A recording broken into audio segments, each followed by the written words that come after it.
why does discipline equal freedom? Because the more discipline you have in your life, the more freedom you will end up with. So if you lack the discipline to exercise and eat healthy, you will end up being a slave to disease. If you lack the discipline to work hard, save your money, you will end up a slave to finances. If you lack the discipline to manage your time correctly, you will end up with no free time. If you have self-discipline, if you have the discipline to save your money and work hard and invest your money properly, if you have the discipline to manage your time correctly and not waste a bunch of time, if you have the discipline to exercise and eat healthy, you will end up with freedom. If you want freedom in your life, you have to have discipline. And I get that, but I'm gonna tell you, it starts right now. Throw that bag of Doritos away. Get rid of it. Go do some push-ups. Go spend $12 at the hardware store and hang up a pull-up bar in your room and start doing pull-ups. And if you can't do one pull-up, hang on that bar. And you're gonna start to get a little bit stronger. You're gonna start to get a little bit healthier. You're gonna start to get more focused. You're gonna start to become more resilient. And you're gonna start to be able to do a pull-up. And you're gonna start to eat healthy all the time. And you're gonna start to understand the world better. And you'll see that if you have that kind of discipline right now, you're gonna end up with freedom. I think that a lot of the discussions about motivation can cause people to believe that there's some magical state that they need to be in before they do something. Yeah, and as I've said since day one, it's motivation is a feeling that comes and goes, and it doesn't matter whether it's there or not. And discipline is infinitely more important. So no matter how you feel, get up and do what you're supposed to do. That's it. And that's discipline. It's not motivation. If you only did what you were supposed to do when you were motivated to do it, that's leaving it to chance. But if you're disciplined, you go do what you're supposed to do. That's the way it works.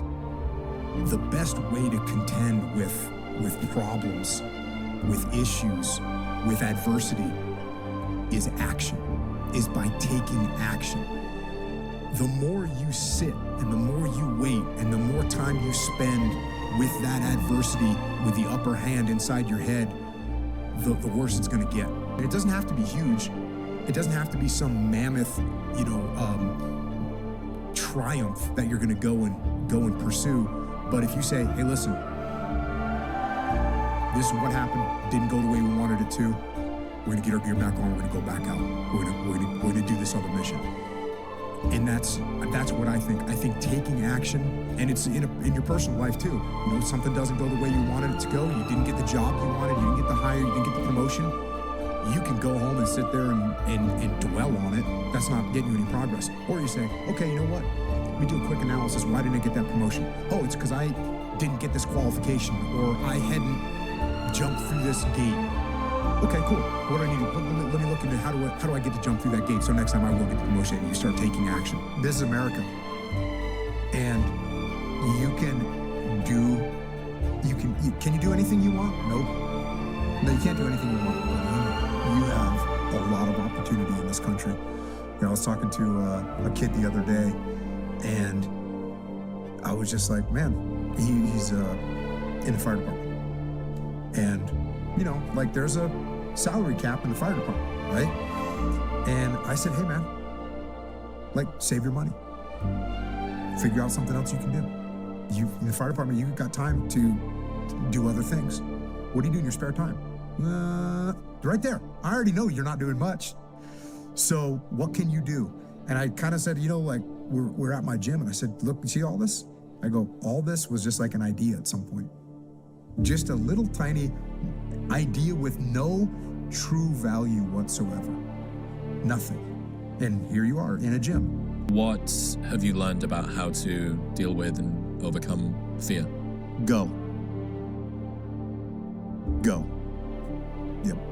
It's you. When all that fear that's in your head, all the what ifs and the scenarios that you create inside your own mind that are way worse than anything that is actually going to happen, they all disappear when you go. So just take action and start moving forward. get up, move towards that challenge, whatever that challenge is. Move towards that challenge and go attack it. And you may be successful and you may not be successful, but you will be better.